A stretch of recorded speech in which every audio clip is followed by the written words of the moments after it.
Olá, boa noite. Eu sou Irine Strutsoglu, membro da Comissão Especial de Direito Empresarial da OAB do Rio de Janeiro. Hoje estamos aqui com o doutor Daniel Carnio Costa, uma honra estar aqui com o doutor, para tratarmos do tema da recuperação judicial e direito empresarial no meio da pandemia, as questões relativas a esse tema, e agradecer ao presidente da Comissão de Direito Empresarial por disponibilizar essa ferramenta, o doutor Pedro Teixeira, e dizer que é uma honra estar aqui com o doutor Daniel e agradecer a sua disponibilidade em estar conosco tratando desse tema aqui. Para começarmos esse bate-papo e trazermos alguns temas bastante relevantes, como que o doutor enxerga de que maneira a pandemia do coronavírus afeta o funcionamento da economia nas empresas? Muito bem. Antes de mais nada, muito obrigado à OAB do Rio de Janeiro, à Comissão de Direito Empresarial, na pessoa da doutora Irine. Muito obrigado pelo convite. Fico muito feliz de participar desse evento com vocês aí no Rio de Janeiro, ainda que seja de maneira virtual. Bom, o tema dos efeitos da pandemia no funcionamento da economia e no funcionamento das empresas é um tema muito atual e que vem sendo discutido intensamente desde março, pelo menos no Brasil, quando essa situação, esse estado de calamidade, né, esse estado de emergência, acabou se tornando uma realidade aqui para nós. Bom, muito bem. Na medida em que a pandemia avança, as autoridades públicas chegam à conclusão de que existe apenas, por enquanto, uma forma eficaz de nos protegermos do vírus, do Covid-19, que é o distanciamento social.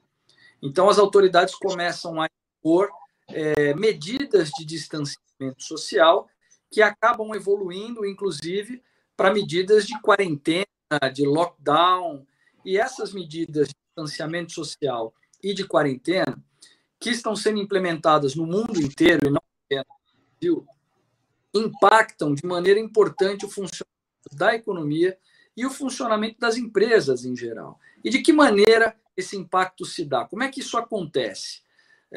Eu sempre uso, em outras discussões eu já fiz essas referências, eu uso uma frase muito feliz do um economista professor de Harvard, nos Estados Unidos, chamado Lawrence Summers. O Lawrence Summers, ele faz a seguinte analogia. Ele diz, olha, a empresa ela tem dois relógios. Ela tem o relógio econômico, que é o relógio que marca o seu faturamento, né? E ela tem o relógio financeiro, que é o relógio que marca as suas obrigações, né? Os seus boletos, as obrigações a serem cumpridas. Quando essa pandemia chega e são implementadas essas medidas de lockdown, de distanciamento, de quarentena, isso prejudica sobremaneira o funcionamento das empresas. Algumas empresas são obrigadas a fechar as portas, outras empresas, ainda que funcionando, passam a funcionar de maneira bastante precária, até porque os consumidores não estão na rua, os consumidores estão dentro de casa. Então, o relógio econômico dessas empresas parou, ou seja, elas deixaram de ter faturamento, né? Ou tiveram uma queda abrupta de faturamento. Por outro lado, o outro relógio, o relógio financeiro, continua rodando, né? Ou seja, os boletos estão chegando, as contas continuam vencendo, essas empresas, não obstante não tenham faturamento, têm a folha de pagamentos dos seus empregados, têm a de luz, tem a conta de água, tem a conta de gás, tem a parcelamento bancário, enfim, essas obrigações continuam vencendo. Isso gera, portanto, um descasamento, um descompasso entre o tempo econômico e o tempo financeiro das empresas. Bom, e qual é a consequência disso, né? É constatado que existe esse descasamento. O que isso traz para o funcionamento da economia? Bom, isso traz uma onda imensa de inadimplência, na medida que, se as empresas não têm faturamento, deixam de ter faturamento, elas não terão dinheiro, elas não terão recursos para fazerem o pagamento das suas contas, né? Bom, isso no Brasil, doutora Irine, se torna ainda mais preocupante, né? Quando nós observamos aqui no Brasil alguns dados. Por exemplo, dados publicados pelo Sebrae no final de março, né, quando nós tínhamos ali aproximadamente 10, 12 dias de distanciamento social implementadas no Brasil. O Sebrae ele faz estudos relacionados a microempresas e empresas de pequeno porte. Essas MEs e EPPs compõem 99% das empresas brasileiras, ou seja, quase todas as empresas brasileiras são MEs e EPPs, né? Essas empresas são responsáveis pela geração de mais da metade dos empregos formais, né, aqui no Brasil. Então, veja que essas empresas foram impactadas de maneira muito importante já logo no início da pandemia, na medida em que 89% dessas empresas já apresentavam queda de faturamento na última semana de março. Né? Aquela história, o relógio financeiro continuou rodando, mas o relógio econômico já havia parado. E ela já vinha sentindo, essas empresas já vinham sentindo essa dificuldade. 89% tiveram queda de faturamento. 84% tiveram queda de faturamento superior a 30%. Ou seja, elas passaram a ter uma dificuldade extraordinária de cumprir as suas obrigações. Mas isso não acontece só com MEs e EPPs. Né? Ainda que fosse só com ME e EPP, isso já estaria atingindo 99% das empresas brasileiras. Mas as indústrias também estão sofrendo. E dados publicados pela Fiesp, agora no início de maio, revelam isso. Né? Revelam que 92% das indústrias tiveram redução de faturamento. E a perspectiva é de que no trimestre que vai de abril a junho, essa redução média seja de 55%. Ou seja, mais da metade do faturamento. É muita coisa. Perderam. Então, veja que isso traz uma preocupação muito grande. E vamos agregar mais algumas informações para mostrar a gravidade que isso tem na economia. Então, já estão demonstrados pelos números que MEs, EPPs e indústrias todas estão sofrendo com perda de faturamento, perdas importantes de faturamento. Em algum momento, elas vão deixar de ter dinheiro para pagar as suas contas. Mas quando isso vai acontecer? Segundo dados do Sebrae, o caixa médio de uma ME ou EPP é de 12 dias. Ou seja, se ela deixa de ter o faturamento, dali a 12 dias ela já não tem recursos para fazer o pagamento das suas contas. Com as indústrias, isso acontece também. O caixa médio é de um mês. Para 63% das indústrias, o caixa médio é de um mês. Né? Veja, nós já estamos há mais de 2 meses sob os efeitos dessas medidas de distanciamento social e de quarentena, o que nos leva à conclusão de que tanto indústrias quanto MEs e EPP já não têm mais recursos para pagar as suas contas. Isso vai gerar e já está gerando uma onda de inadimplência muito grande. Basta ver também que esses números revelam que 50% das indústrias já estão sofrendo com a inadimplência. Estão tendo que renegociar com seus credores porque não têm dinheiro para cumprir as suas obrigações e os seus devedores também não têm dinheiro para cumprir com as suas obrigações. Então, 60% das empresas MEs e EPPs que no início de abril tentaram acesso a crédito para cumprir as suas obrigações não conseguiram. Então, veja, tudo isso para dizer, a situação de inadimplência no Brasil atingirá cores dramáticas muito grandes. Bom, ok, então já sabemos que esse descasamento gera inadimplência, mas o que a inadimplência traz de impacto para a nossa economia e para a vida das empresas? Bom, o mundo inteiro, não só o Brasil, o mundo inteiro identificou duas principais consequências muito ruins da inadimplência das empresas. A primeira é o desaparecimento das empresas. Se essas empresas não conseguem pagar as contas, não conseguem receber, né, os seus créditos diante de uma onda generalizada de inadimplência, que atinge todos os segmentos, com maior ou menor intensidade, mas quase todos os segmentos, elas vão desaparecer. Elas vão desaparecer, mas antes de desaparecerem, elas vão acessar o poder judiciário, seja pelo lado da devedora, tentando obter moratórias, tentando obter parcelamentos, tentando revisar os contratos em razão de caso fortuito, força maior, né, em razão dessa calamidade pública que aconteceu, e também por parte dos credores, querendo cobrar, querendo executar aquilo que é direito, né? Veja, numa sociedade intrincada economicamente como a nossa, complexa como a nossa, todo mundo no mercado é, em certa medida, credor e devedor. Ou seja, o credor de alguém também é devedor de outrem. Quando você tem um credor ME ou EPP, é evidente que ele também tem necessidade de receber. E o seu poder de negociação é muito pequeno. Ele vai executar, ele vai ser executado.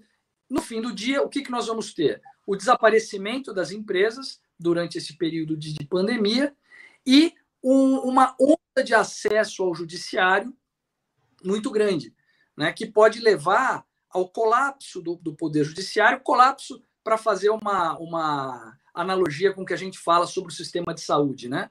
Se a curva de contágio é muito alta, o sistema de saúde não vai dar conta de tantos doentes. Mesma coisa em relação ao judiciário.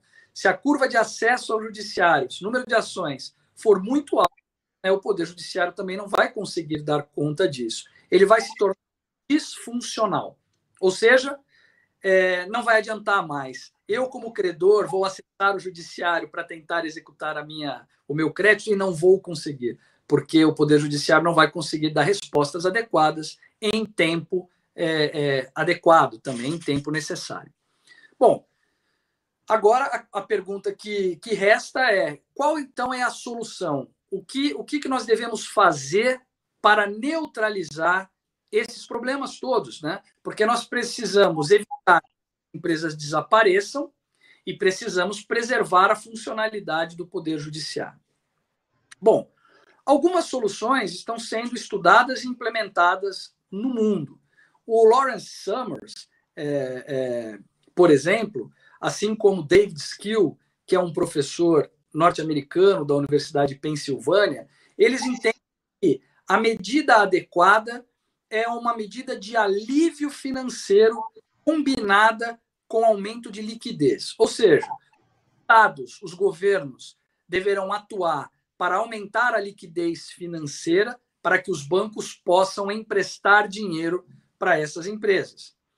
Mas não só isso, porque existe uma dificuldade, especialmente no Brasil, assim como em outros países, de que esse empréstimo bancário chegue de fato na ponta, especialmente para micro e pequenas empresas que não terão garantias, por exemplo, para oferecer e tomar um financiamento bancário. O aumento do risco impõe aumento também dos juros, o crédito fica mais caro e de difícil acesso. Então, ao lado da liquidez, do aumento de liquidez, Lawrence Summers e David Skill, por exemplo, eles propõem uma espécie de bandeira amarela. O David Skill ele faz uma alusão com aquelas corridas de automóvel da NASCAR. Quando a bandeira amarela sobe, os carros não podem ultrapassar, eles continuam rodando na pista, mas sem ultrapassar. Seria, no caso da Fórmula 1, que nós estamos mais acostumados aqui no Brasil. Aliás, esses dias eu reassisti uma das corridas mais importantes do Ayrton Senna, quando ele venceu o Grande Prêmio do Brasil em Interlagos. Então, nós brasileiros que somos fãs da Fórmula 1 estamos mais acostumados com o safety car. Quando ocorre algum acidente durante a corrida, o safety car entra e os carros continuam correndo, mas ninguém pode ultrapassar ninguém. Essa ideia é uma ideia que tem sido utilizada em diversos países do mundo. Medidas de alívio financeiro que suspendem a execução de alguns atos que imporiam o encerramento da atividade da empresa. Portanto, durante algum período, o devedor não poderá ser desapossado de seus ativos, né, para preservar o funcionamento daquele devedor. Então, o devedor continua devendo, a dívida continua vencida, ele tem que pagar, mas ele não tem dinheiro. Ele vai pagar multa, ele vai pagar juros, não tem problema, né? Não se mexe no funcionamento da economia. Mas não se autoriza, por um período de tempo, ao credor desapossar o devedor daqueles ativos que são essenciais para o desenvolvimento e para a manutenção da atividade da empresa. Então, não pode cortar a luz, não pode cortar o gás, não pode retirar o faturamento do devedor. Né? O doutor Gabriel, o doutor Daniel, tá me lembrando o processo, o PL 1397, né? Exatamente. Já vou É a medida que é proposta no PL 1397. Né? Essa bandeira amarela, esse safety car, é a suspensão de atos executivos. Outros juristas e economistas propõem medidas até mais radicais do que essa, como, por exemplo, moratória. Né? Portugal adotou moratória financeira em relação a financiamentos bancários. Eu tenho até aqui o Decreto-Lei 10J de 2020, né, que é uma moratória de até 6 meses. Né? A Alemanha editou a Corona-Gesetz, que é uma lei que também estabelece moratória para pessoas físicas, micro e pequenas empresas. Portugal é para todas as empresas e pessoas físicas. Lá na Alemanha, eles restringiram a moratória a pequenas empresas e pessoas físicas. Outros países de mais geral, como, por exemplo, Singapura. O Joseph Stiglitz, que é um economista norte-americano, ganhador do Prêmio Nobel, inclusive, ele é um dos adeptos da moratória. Ele propõe, inclusive, que a moratória seja implementada não só em nível interno, mas também em nível externo, em relação a estados, a países, cobrança de dívida externa. Ele acha que tem que parar tudo, esperar o coronavírus ir embora para que a economia volte a rodar. Mas, veja, nós aqui no Brasil, como a doutora adiantou, não adotamos moratória.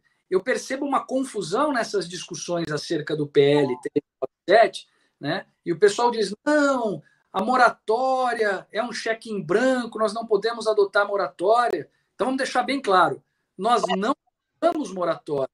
Né? O PL 1397 traz uma suspensão de atos executivos, na linha ou em linha com o que propõem economistas e professores consagrados no mundo inteiro. Como que o Brasil vem atuando nesse sentido? O que tem sendo feito aqui? A gente está até comentando do PL 1397, mas tem várias pessoas que atuam no direito empresarial no sentido amplo que até desconhecem o projeto de lei esse 1397, né, que é específico, né, para uma questão que trata da recuperação judicial, falência, enfim. O que o Brasil tem feito? Qual é essa linha que está sendo adotada? Está seguindo essas diretrizes, esses parâmetros mundiais? O que tem sido implementado nesse sentido? Sim. O Brasil, aqui no Brasil, o que nós temos basicamente é a apresentação do PL 1397, que foi construído a partir da observação do que o mundo está fazendo. Então, primeiro é importante a gente entender que nós identificamos no PL os mesmos problemas que o mundo todo já identificou. Nós precisamos manter essas empresas respirando durante o período de pandemia, porque se nós deixarmos essas empresas desaparecerem, elas farão muita falta na retomada da economia, porque não são empresas inviáveis. Né? Não são empresas que vão desaparecer porque ninguém precisa delas. Elas vão desaparecer porque elas estão com o relógio econômico parado, né? E o relógio financeiro correndo vai acabar levando ao desaparecimento dessa empresa. Então, precisamos tomar medida para que essas empresas continuem vivas e precisamos tomar medidas para evitar o colapso do Poder Judiciário. Essa primeira medida que eu já comentei com a doutora, que diz respeito à suspensão legal, ela, de um lado, cria um espaço, cria condições para que essas empresas negociem o pagamento das suas dívidas. Como eu disse à doutora, MEs e EPPs não têm condições de negociar se não tiverem alguma ajuda, né? Elas também precisam receber, elas vão ser cobradas para pagar. Então, nós precisamos criar um espaço de respiro. Essa suspensão de atos executivos dá a essas empresas este espaço de respiro, este tempo que elas vão precisar para entrar em contato com os seus credores e tentarem uma solução de mercado, uma solução negociada. Já que os credores não vão conseguir executar, né, definitivamente naquele momento, então eles vão negociar com os seus credores, com os seus devedores, para que seja dada uma solução mais adequada, inclusive para que elas possam avaliar se tem cabimento ou não tomar um empréstimo bancário, se utilizar de uma linha de financiamento criada pelo governo, ou conseguir financiamento com o próprio mercado. E por qual prazo seria essa suspensão? Como que funciona esse mecanismo? Como que seria isso? O PL propõe que haja uma suspensão por 60 dias. Né? Por 60 dias. Mas é evidente, esse prazo ele será debatido e discutido no parlamento. Né? Ele pode ser maior, pode ser menor. O importante não é propriamente o prazo. O importante é que haja um espaço para que essas negociações possam negociar. Isso também, ao mesmo tempo, além de manter essas empresas vivas e na posse dos seus ativos, também evita a judicialização, já que os atos executivos ficarão suspensos, né, os credores não judicializarão, vamos dizer assim, toda e qualquer inadimplência. Né? Mas essa medida ela vem acoplada numa série de outras medidas que o PL traz. Então, além dessa suspensão legal, o PL traz como segunda alternativa, que vem logo na sequência, um procedimento que nós denominamos de negociação preventiva. Este procedimento dá à empresa ou ao agente econômico, porque tanto a suspensão legal quanto a negociação preventiva se aplicam aos agentes econômicos em geral, não só empresas. Todos aqueles que desenvolvem atividade econômica em nome próprio e geradoras de benefícios como empregos, como produtos, serviços, podem se beneficiar disso. Então, além desses 60 dias, pode ser que, melhor reestruturando o raciocínio, pode ser que dentro desses 60 dias, muitas agentes não consigam renegociar suas, né? Para eles, ainda haverá a possibilidade desta negociação preventiva, que é uma ação judicial, porém, uma ação judicial de intervenção mínima, né? Bastante desburocratizada, simplificada, para aumentar a capacidade do Poder Judiciário de absorver essas demandas. Né? São processos que têm pouca viscosidade. O que significa isso? São processos que exigem muito pouco do juiz. Né? Como é que funciona este processo? A devedora tem que comprovar que teve o faturamento abalado de maneira importante, mais de 30% de queda, né? Que é agente econômico. Com base nisso, o juiz o juiz deverá conceder um stay, uma suspensão extra de 60 dias para que ela continue protegida durante esses 60 dias para negociar, e a pedido da própria devedora poderá nomear um negociador, que é um profissional que vai ajudar essa negociação. Bom, de onde nós tiramos, né, este procedimento? Que basicamente é isso, tá? Durante 60 dias ela vai negociar com a ajuda desse negociador e protegida pelo Estado. E quem seria esse negociador? Então, ele seria uma pessoa da própria empresa? Seria uma indicação do magistrado? Quem seria essa figura? Ele é obrigatório, facultativo? Como que ele funcionaria nesse procedimento? Excelente pergunta. Esse negociador, ele é um profissional da área de negócios, vamos dizer assim, que pode ser, que deve ser um terceiro, na verdade, que exerça profissionalmente esse tipo de atividade. Não necessariamente alguém da própria devedora. Porque se a devedora já tem alguém capaz de fazer as negociações por ela, está ótimo. Muitas vezes a devedora não tem. E aí ela pode pedir ao juiz que nomeie. Nós nos inspiramos para criar esse procedimento no direito europeu, né? Mais especificamente no direito francês. Para depois, claro que a gente não vai ter tempo para analisar de maneira detalhada, mas esse procedimento ele já existe na Diretiva Europeia 1023 de 19, ou seja, os países europeus deverão ter esses procedimentos de pré-insolvência com a participação do negociador, muito parecido com esse modelo que nós trouxemos, e que já existe, já está em vigor há muitos anos na França. Então, você vai lá no Código de Comércio francês, você vai encontrar dois procedimentos muito semelhantes a isso, que é o mandato ad hoc e o conciliação. Né? Esses dois procedimentos estão lá no artigo L611-3 e L611-6, ambos do Código francês, do Código de Comércio francês. Eles estabelecem esse tipo de procedimento. Isso é um procedimento a ser utilizado para evitar o ajuizamento de recuperações judiciais. Porque a recuperação judicial é um processo muito viscoso, é um processo de intervenção judicial intensa, em que o juiz tem que a todo momento intervir, decidir, e isso retira a capacidade de absorção do Poder Judiciário. O que eu quero dizer com isso? O Poder Judiciário não tem condições de julgar muitos processos de recuperação judicial, porque são processos muito trabalhosos. Mas esses processos de negociação preventiva, que são processos em que não há contestação, em que não há sentença, em que não há análise de requisitos complexos, de intervenção mínima, o Poder Judiciário tem condições de julgar muito mais processos assim. Então, se os agentes econômicos não conseguiram resolver o problema nos primeiros 60 dias de suspensão legal, eles poderão ter mais 60 dias desse procedimento. Mas algumas críticas vêm no seguinte sentido. Eu tenho até mais uma dúvida, doutor. Eu complemento. A partir de que ponto esses inadimplêmentos eles poderiam ser contemplados dentro dessa negociação? Tem uma data específica que comecem? Qual o período? Porque o PL foi apresentado já tem um tempo e a gente não tem ainda um prazo. Existe um prazo para aprovação desse PL? Ele começa a correr essa suspensão, a primeira suspensão, a partir de que momento? A partir da publicação? Excelentes perguntas. Você tocou em vários pontos importantes.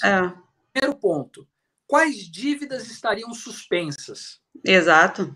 Somente aquelas vencidas depois de 20 de março, que foi o decreto de calamidade pública no Brasil. Perfeito. Por que isso? Para evitar o comportamento oportunista daquele devedor contumaz, daquele que já estava inadimplente, tentar se proteger com essa legislação extraordinária. Não, essa legislação não é para aquele devedor contumaz, é para aquele devedor que deixou de cumprir uma obrigação em razão da pandemia, depois de 20 de março. Outro ponto, essa lei vai durar para sempre? Vai ser sempre assim? Não, essa lei ela tem uma vigência temporária. Ela vai durar enquanto durar o período de calamidade pública, ou até o final do ano. Então, a nossa expectativa é de que ela tenha vigência até o final do ano. Então, esse período de suspensão, a terceira pergunta que você fez, ele começa a valer a partir de quando? Bom, a partir da entrada em vigor da lei. Por isso é que há muita urgência, né, na aprovação desse PL 1397. Né? Nós já estamos atrasados. Os outros países do mundo, doutora, que também adotaram medidas extraordinárias, alguns de suspensão legal, outros de moratória, todos eles atuaram no final de março. Já estamos em maio, né?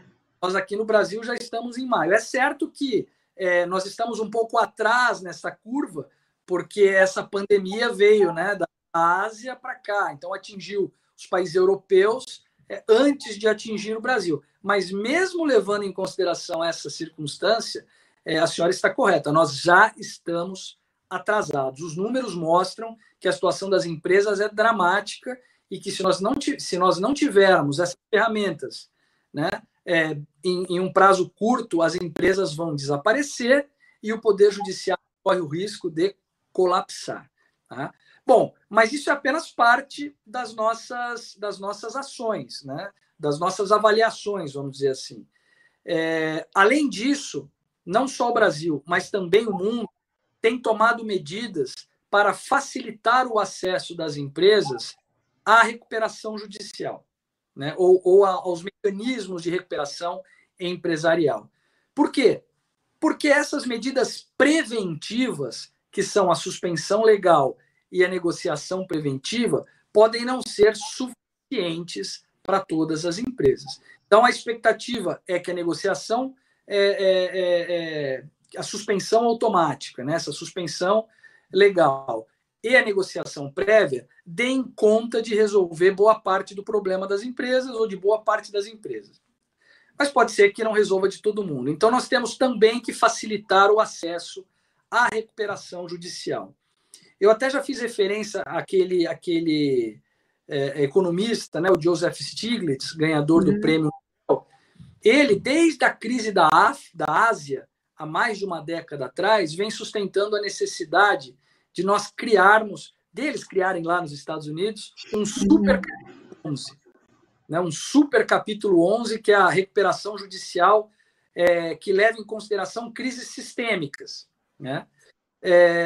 O David Steele, usando esse mesmo raciocínio, agora sustenta o seguinte: o David Steele fala assim, nós precisamos, na verdade, um super capítulo 11 para sistêmica para grandes empresas, mas de um super capítulo 11 para pequenas e microempresas, porque essas sofrem mais. E de maneira ele propõe isso, uma facilitação do acesso dessas empresas à recuperação empresarial. Os Estados Unidos estão fazendo isso, quase todos os países da Europa estão fazendo isso. Nós fizemos um estudo de direito comparado, por nós, eu estou me referindo à comissão de juristas que elaborou o PL, né, compostas por mim, pelo Pedro Teixeira, pelo Márcio Guimarães e pelo Ivo.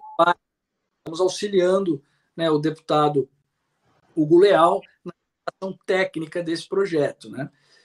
Nós fizemos um estudo levando em consideração 21 países do mundo, dos 5 continentes. Né? E a grande maioria, 19 em 21 países, adotaram medidas de facilitação do acesso das empresas aos mecanismos de recuperação empresarial, que é o que o PL faz também. Né? O PL ele facilita e melhora o acesso e as condições de acesso à recuperação extrajudicial, facilita e melhora o acesso à recuperação judicial para MEs e EPPs e também facilita e melhora o acesso para recuperações judiciais convencionais. Uma outra questão que eu já percebi que geram dúvidas é a seguinte: o que acontece caso essa negociação, a pessoa entra com esse pedido de negociação preventiva, recebe esse stay, esse período de suspensão de 60 dias, enfim, tem a figura do negociador. Duas questões ainda ficam meio nebulosas, eu percebo muitas dúvidas. Primeira delas seriam esses acordos entre os credores. Parece que seria um acordo coletivo, o que me parece, e seriam... Os credores, todos eles teriam que aceitar de forma coletiva ou seriam individuais? Outra questão, se essa negociação não surtir efeito, ao final de 60 dias, a empresa não conseguiu chegar num acordo, o que acontece com essa empresa? O que ela teria de mecanismos para tentar se recuperar? O que acontece? É convolado? O que acontece com essa empresa? Ótimo, ótimo. Excelentes perguntas e vai me dar a oportunidade de esclarecer essas dúvidas. Veja, naquela primeira parte, aqueles 60 dias de suspensão legal, há uma tentativa de negociação extrajudicial absolutamente livre, sem qualquer fiscalização, supervisão, nada. Né? Cria-se apenas um espaço para que devedores e credores conversem entre si.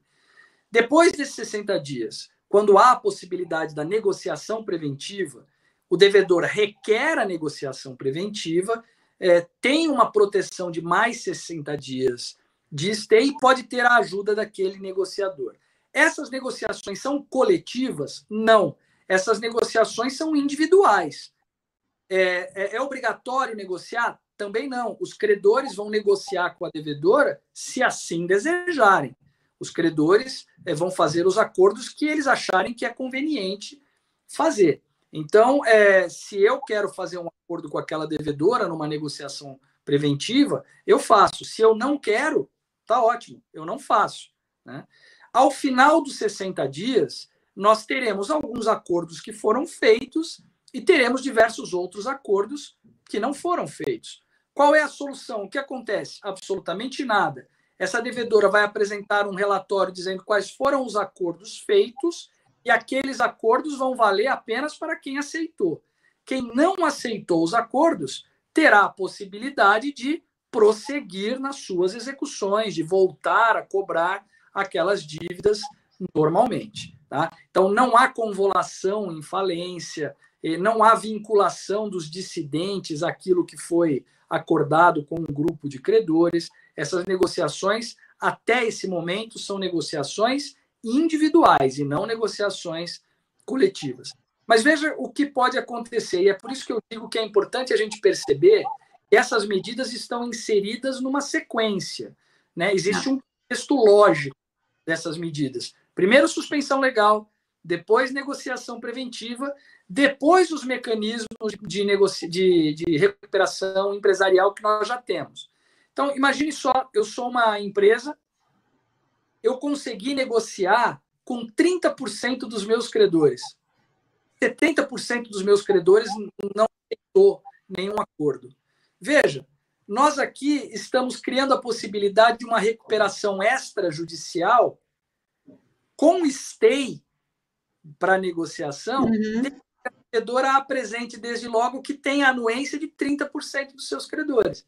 Então, se eu conseguir 30% dos credores nessa negociação preventiva, a recuperação extrajudicial melhorada pelo projeto passa a ser uma grande opção, porque eu entro com a extrajudicial, tenho um período adicional de proteção e tento, com isso, chegar ao quórum de 50% de aprovação.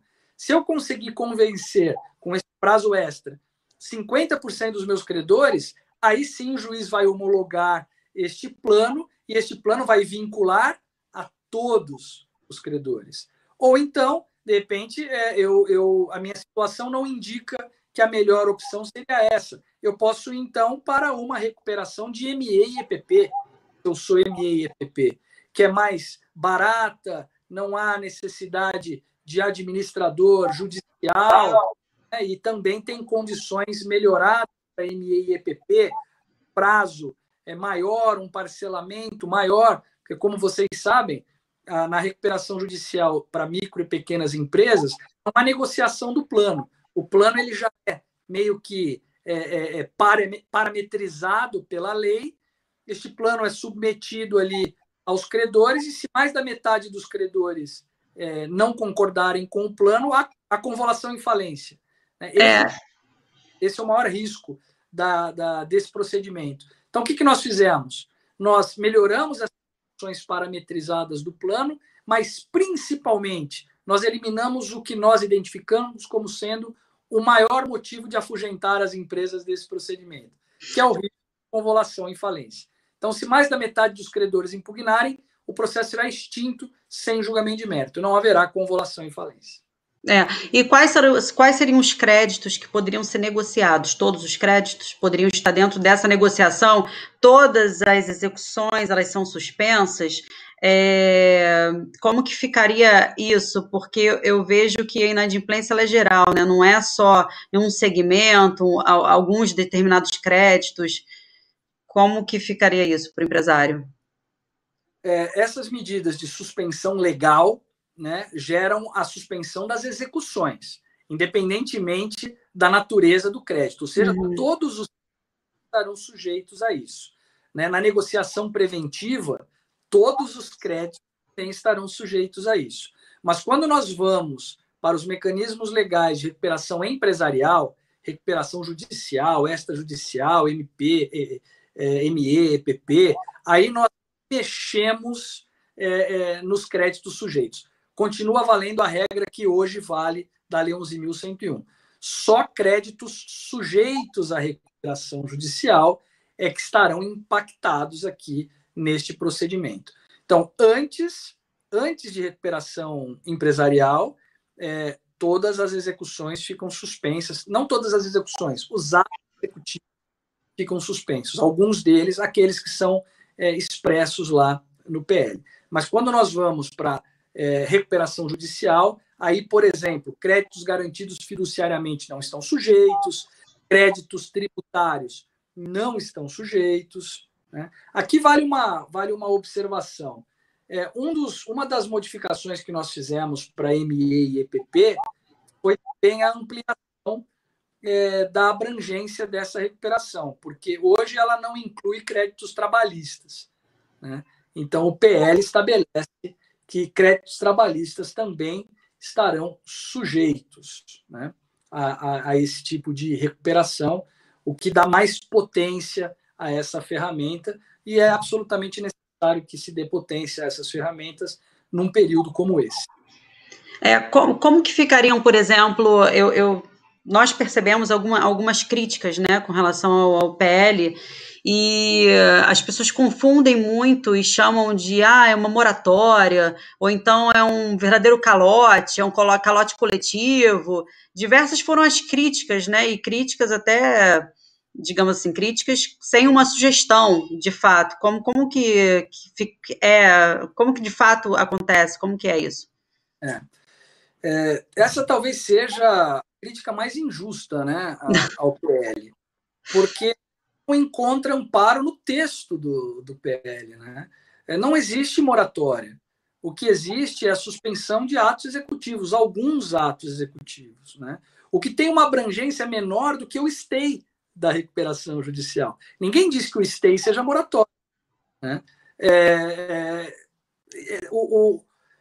Na minha visão, é algo que eu atribuo a uma incompreensão do que seja isso, né?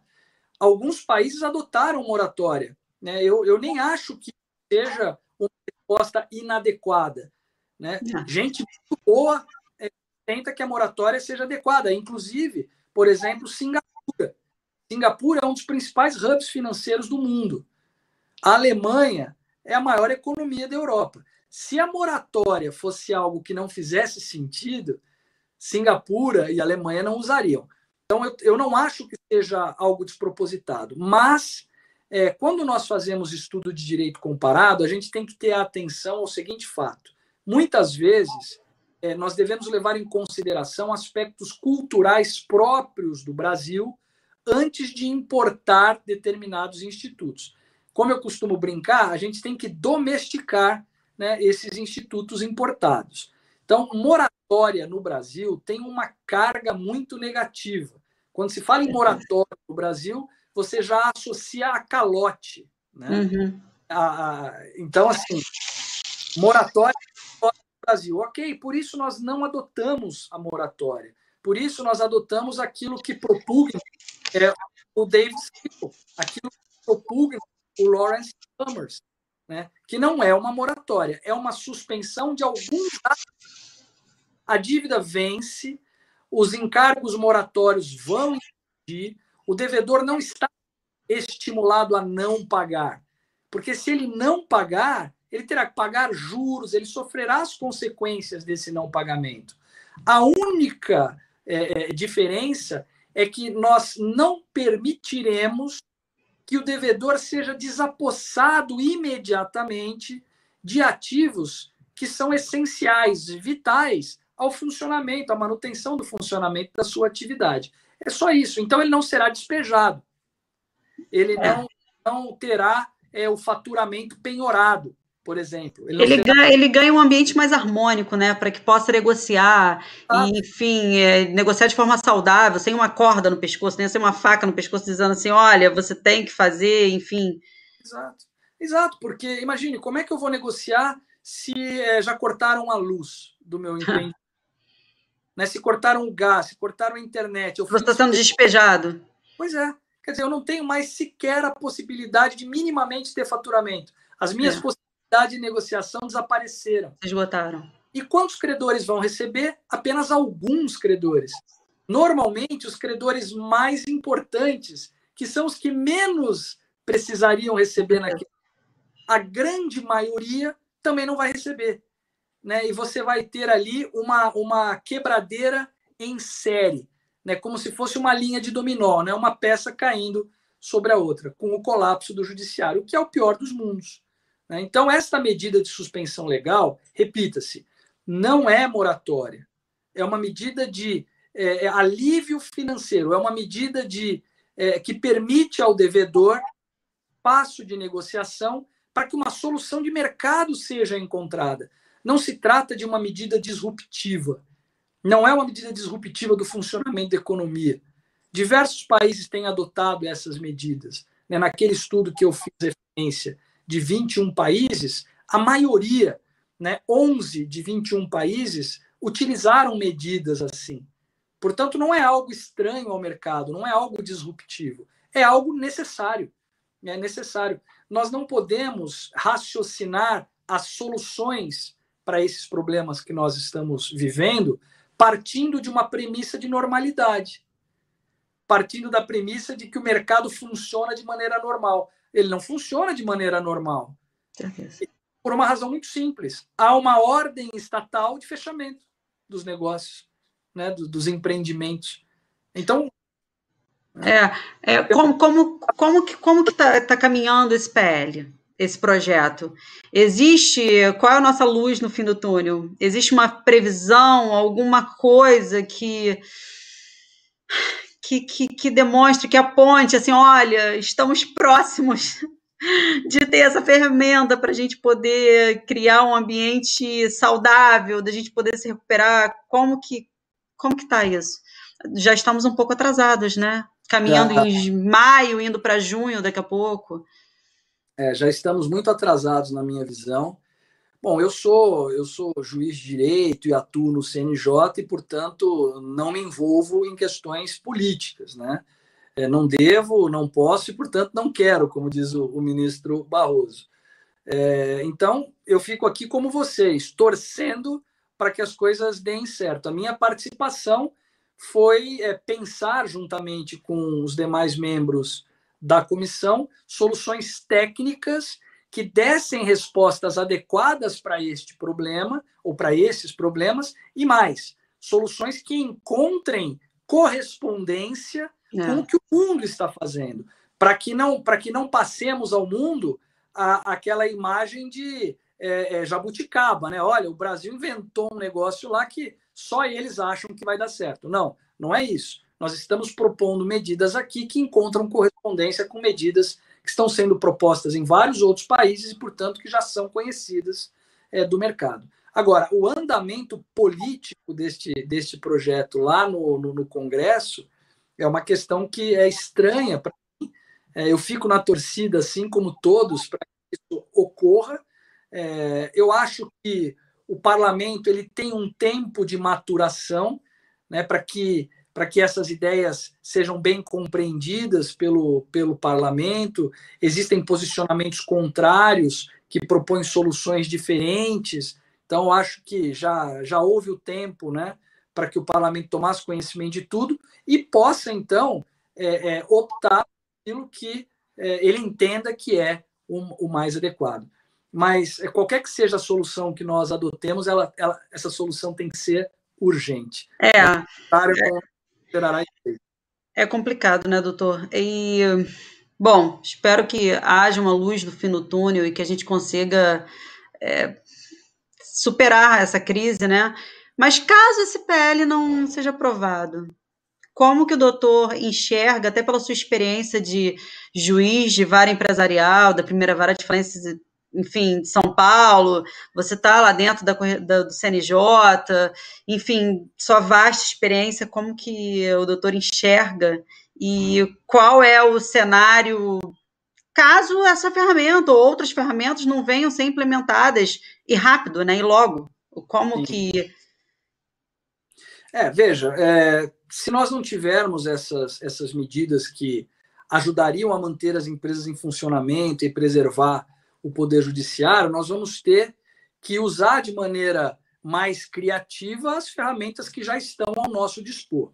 Eu citaria, por exemplo, a recomendação 63 de 2020 do CNJ, que recomendou aos magistrados uma série de medidas relacionadas à condução de processos de insolvência durante a pandemia, chamando a atenção para a necessidade de uma sensibilidade maior, de uma atenção maior às circunstâncias fáticas, né, de que estamos numa situação de calamidade pública e que, portanto, devemos ter mais cuidado com essas decisões que implicam convolução em falência ou essas aplicações muito rigorosas do texto legal, com interpretações que acabam se descolando dos fatos, né, que partem de uma premissa de normalidade. Então, o CNJ já tomou essa iniciativa. Essa recomendação tem sido amplamente aplicada pelos magistrados e já tem se mostrado muito eficiente na preservação do funcionamento de empresas em recuperação judicial. Mais, né, essa recomendação, no último artigo dela, que eu acho que é o artigo 6º ou 7º, ela também chama a atenção dos magistrados para o cuidado que se deve ter na determinação de medidas executivas durante o período de pandemia. Exatamente o que a suspensão legal propõe. Magistrados, não determinem a penhora do faturamento nesse momento. Não determinem o despejo. Extremamente importante. Isso já consta da recomendação. É claro, a recomendação não é lei, a recomendação, como o próprio nome diz, não é impositiva, né? É uma orientação do Conselho Nacional de Justiça aos magistrados, mas já tem se mostrado bastante ou bem efetiva, vamos dizer assim. Então, é um mecanismo que nós já temos à nossa disposição e temos que usá-lo de maneira ainda mais intensa e criativa.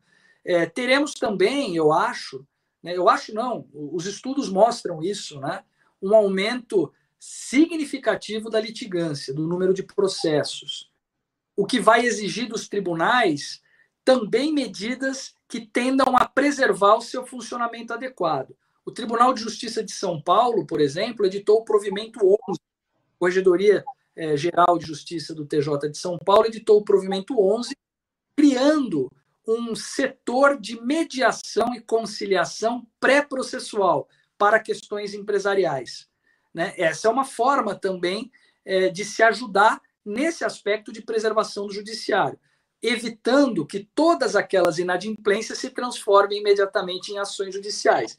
Então, se tenta uma composição pré-processual com a ajuda de mediadores e tudo mais. Outros tribunais sinalizam também nesse mesmo sentido. O Tribunal do Paraná parece que já adotou, do Espírito Santo, Rio Grande do Sul parece que vai adotar, Rio de Janeiro também.